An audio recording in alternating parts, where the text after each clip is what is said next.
ఈ విశ్లేషణకు స్వాగతం. ఈరోజు మనమొక అద్భుతమైన నిర్మాణాన్ని చూడబోతున్నాం.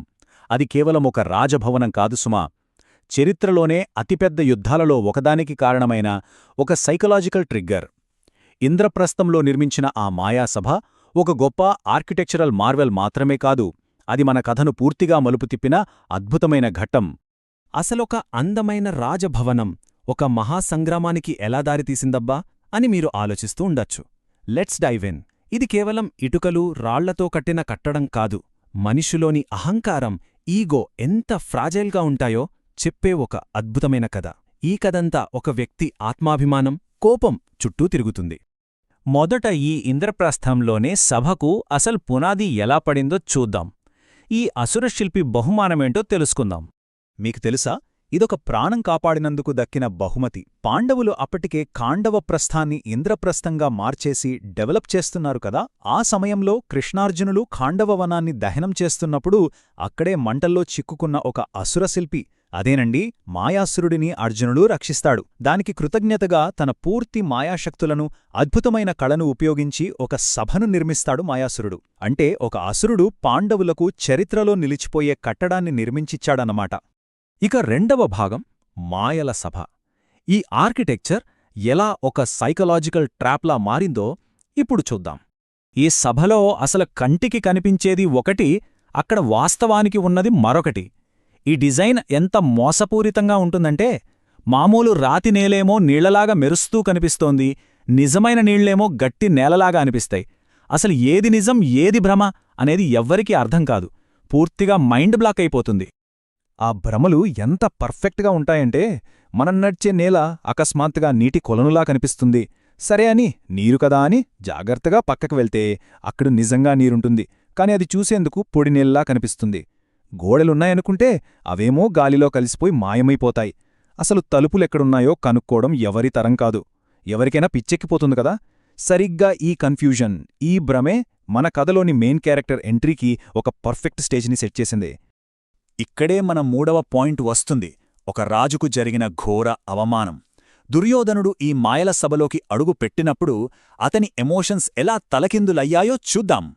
కౌరవులు ఇంద్రప్రస్థానికి వచ్చినప్పుడు దుర్యోధనుడి ఎంట్రీ జరిగింది. అంతటి మహారాజు ఈ సెన్సరీ మైండ్ ఫీల్డ్లో ఎలా తడబడ్డాడో చూడండి.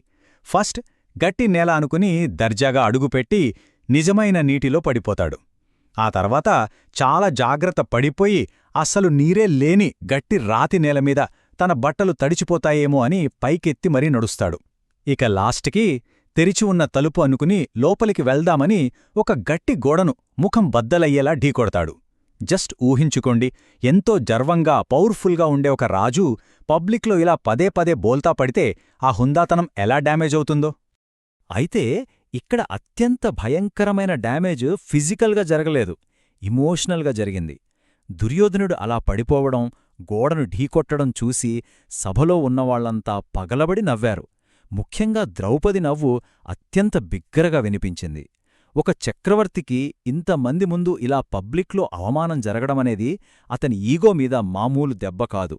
అది అతని ఆత్మాభిమానాన్ని, గర్వాన్ని పూర్తిగా ముక్కలు ముక్కలు చేసేసింది. దీన్ని తరువాతే అసలు కథ మొదలైంది. అదే యుద్ధానికి పడిన బీజాలు. ఆ ఒక్క నవ్వు ఒక అద్భుతమైన భవనాన్ని ఒక డార్క్ ఫ్యూచర్కి ఎలా కనెక్ట్ చేసిందో ఇప్పుడు చూద్దాం. ఆ అవమానం దుర్యోధనుడి మనస్సులో ఎలాంటి భయంకరమైన మార్పులు తీసుకొచ్చిందంటే, పాండవుల సంపద, వాళ్ల వైభవం చూసి అతనిలో ఉన్న అసూయ 100 రెట్లు పెరిగిపోయింది. ఆ నవ్వులు అతని చెవుల్లో రింగుమంటూనే ఉన్నాయి. దీనివల్ల అతని మనస్సులో విపరీతమైన ద్వేషం, ఎలాగైనా ప్రతీకారం తీర్చుకోవాలనే ఒక బలమైన కోరిక రగులుకున్నాయి. అంటే ఆ మాయాసభలో ఉన్న అసలైన డేంజర్ ఆ మాయా గోడలు కాదు, ఆ అవమానం వల్ల దుర్యోధనుడి మనసులో పుట్టిన కోపం, అసూయ. ఇక అక్కడ్నుంచి ఈ ఈవెంట్స్ ఎంత ఫాస్ట్గా ఎస్కలేట్ అయ్యాయో ఇక్కడ చూడొచ్చు. మాయాసభలో జరిగిన ఆ ఒక్క అవమానం వల్ల దెబ్బతిన్న అహంకారం ఆ తర్వాత పాచికల ఆటకు, అంటే మనం వినే మాయాజూదానికి కారణమైంది. ఆ జూదం పర్యవసానమే చరిత్రలోనే అత్యంత భయంకరమైన కురుక్షేత్ర యుద్ధం. అంటే ఆ రోజు ఆ రణరంగంలో పారిన రక్తానికి తొలి బీజం ఈ అద్దాల సభలోనే ఆ దెబ్బతిన్న ఈగో రూపంలో పడిందనమాట. చివరగా 5వ భాగం మానవ అహంకారానికి ప్రతిబింబం. ఇప్పుడు మనం ముగింపుకొస్తున్నాం. ఈ మాయాసభ అసలు ఉద్దేశమేంటో మనకొక క్లారిటీ వస్తోంది. ఇదంతా చూశాక మీకు అద్భుతమైన ఆలోచన రావచ్చు. నిజమైన మాయ ఆ మాయాసభ సృష్టించిందా? లేక మనిషి మనస్సులో దాగిన అహంకారం, అసూయ సృష్టించాయా? ఒక రకంగా చెప్పాలంటే ఆ భవనం కేవలం ఒక అద్దంలా పనిచేసింది. ఒక సామ్రాజ్యాన్నే నాశనం చేసేంత గర్వాన్ని, ఈగోను అది స్పష్టంగా బయటపెట్టింది.